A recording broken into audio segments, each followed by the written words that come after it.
Fruits. So ನಮ್ಮೆಲ್ಲರಿಗೂ ಗೊತ್ತು fruits ನಮ್ಗೆ ಆರೋಗ್ಯಕ್ಕೆ ಬಹಳ ಇಂಪಾರ್ಟೆಂಟ್ ಮತ್ತು ತುಂಬ ಅವಶ್ಯಕ ಅಂತ ಹೇಳಿ. ಅದರಿಂದ ನಮಗೆ ಮ್ಯಾಕ್ಸಿಮಮ್ ವೈಟಮಿನ್ಸ್, ಮಿನರಲ್ಸ್ ಇದೆಲ್ಲವೂ ಕೂಡ ಸಿಗ್ತಾ ಇರುತ್ತೆ. ಸೊ ಹೀಗಿರುವಾಗ ನಾವು ಫ್ರೂಟ್ಸನ್ನು ಯಾವ ಟೈಮಲ್ಲಿ ಕನ್ಸ್ಯೂಮ್ ಮಾಡಬೇಕು?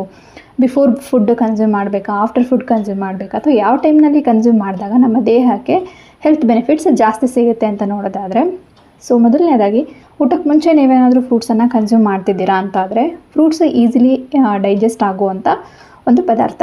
ಸೊ ನೀವು ಯಾವಾಗ ಊಟಕ್ಕೆ ಮುಂಚೆ ಸೇವಿಸ್ತೀರಾ, ಫ್ರೂಟ್ಸ್ ಬೇಗ ಡೈಜೆಸ್ಟ್ ಆಗಿ ಇಮಿಡಿಯೇಟಾಗಿ ನಿಮಗೆ ಬ್ಲಡ್ ಗ್ಲೂಕೋಸ್, ಯಾಕಂದರೆ ಫ್ರೂಟ್ಸಲ್ಲಿ ಫ್ರಕ್ಟೋಸ್ ಅಂಶ ಇರುತ್ತೆ.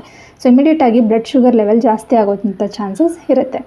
ಸೊ ಇದರಿಂದ ನೀವು ಫ್ರೂಟ್ಸನ್ನು ಊಟಕ್ಕೆ ಮುಂಚೆ ನೀವು ಅವಾಯ್ಡ್ ಮಾಡಬೇಕು. ಸೊ ಊಟ ಆದ ನಂತರ ನೀವು ಫ್ರೂಟ್ಸನ್ನು ತೊಗೊಳ್ಬೋದಾ ಅಂತ ನೋಡೋದಾದರೆ, ಊಟ ಆದ ನಂತರ ನೀವು ಫ್ರೂಟ್ಸನ್ನು ಏನಾದರೂ ಸೇವಿಸ್ತಿದ್ದೀರಾ ಅಂತಂದರೆ ಏನಾಗುತ್ತೆ, ನೀವು ಸೇವಿಸಿರುವಂಥ ಆಹಾರ ಜೀರ್ಣ ಆದಮೇಲೆ ಫ್ರೂಟ್ಸು ಡೈಜೆಸ್ಟ್ ಆಗುವಂಥದ್ದು. ಸೊ ಇದರಿಂದ ಫ್ರೂಟ್ಸು ಬಹಳ ಹೊತ್ತು ಹೊಟ್ಟೆಯಲ್ಲಿ ಹಾಗೆ ಇರೋದ್ರಿಂದ ಸೊ ಫ್ರೂಟ್ಸು ಫರ್ಮೆಂಟ್ ಆಗುವಂಥ ಚಾನ್ಸಸ್ ಇರುತ್ತೆ. ಸೊ ಇದರಿಂದ ನಿಮಗೆ ಗಟ್ ಇಶ್ಯೂಸ್ ಆಗುವಂಥದ್ದು, ಬ್ಲೋಟಿಂಗ್, ಗ್ಯಾಸ್, ಈ ರೀತಿಯಲ್ಲಿ ಅಜೀರ್ಣ ಉಂಟಾಗುವಂಥದ್ದು ಈ ರೀತಿಯಲ್ಲಿ ಆಗ್ಬೋದು.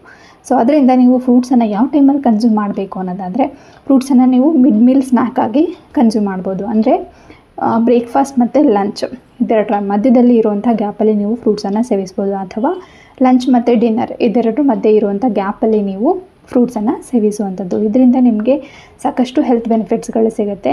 ಸೊ ಇದರಿಂದ ನಿಮಗೆ ಯಾವುದೇ ರೀತಿಯ ಗಟ್ ಇಶ್ಯೂಸ್ ಕೂಡ ಆಗೋದಿಲ್ಲ. ಗಟ್ ಹೆಲ್ತ್ ಇಂಪ್ರೂವ್ ಆಗಲಿಕ್ಕೆ ನಿಮಗೆ ಸಹಾಯ ಆಗುತ್ತೆ. ಅದು ಇದು ಜಂಕ್ ಫುಡ್ ಕನ್ಸ್ಯೂಮ್ ಮಾಡೋದ್ರ ಬದಲು ಒಂದು ಫ್ರೂಟನ್ನು ನೀವು ಸೇವಿಸೋದ್ರಿಂದ ಜಾಸ್ತಿ ಬೆನಿಫಿಟ್ಸ್ ನಿಮಗೆ ಖಂಡಿತವಾಗ್ಲೂ ಸಿಗುತ್ತೆ.